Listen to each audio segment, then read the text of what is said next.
صدائے حق نیوز، حق و صداقت کی بے باک آواز۔ فتح پوری مقبرے پر حملہ، جمہوریت کو دفن کرنے کی کوشش۔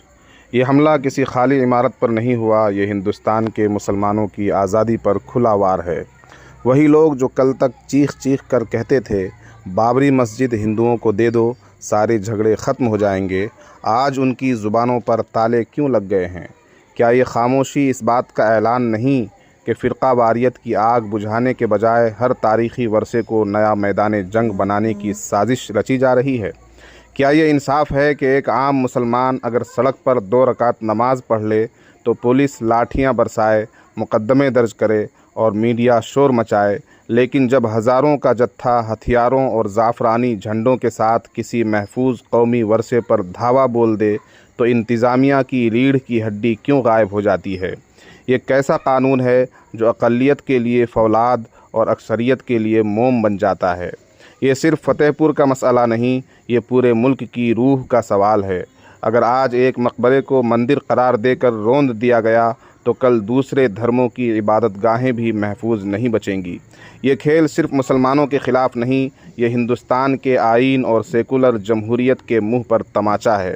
مسلمانوں سے یہ کہنا کہ خاموش رہو اور صبر کرو، دراصل ان سے یہ کہنا ہے کہ اپنے بنیادی حقوق سے ہاتھ دھو بیٹھو۔ سوال یہ ہے کہ جب پولیس اور حکومت ایک عام مسلمان کے خلاف اتنی مستعد نظر آتی ہے تو ہتھیار بند شدت پسند ہجوم کے سامنے کیوں بے بس ہو جاتی ہے؟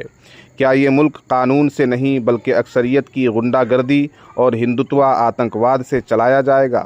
یہ وقت ہے کہ انصاف پسند اور باضمیر لوگ کھل کر سامنے آئیں۔ اگر آج اس ظلم پر آواز نہ اٹھائی گئی تو تاریخ لکھے گی کہ جب مذہبی آزادی پر حملہ ہوا تو قومیں تماشائی بنی رہیں۔ فتح پوری مقبرے پر حملہ دراصل ہندوستان کے سیکولر چہرے پر بدنما داغ ہے، اور یہ داغ دھونے کے لیے انتظامیہ کی سخت اور بے لاگ کارروائی ہی واحد راستہ ہے۔ درجنوں جڑی بوٹیوں سے بنے آیورویدک تیل دوارا ہر بیماری کا علاج، صدیقی ہربل دواخانہ چھتر گاچھ۔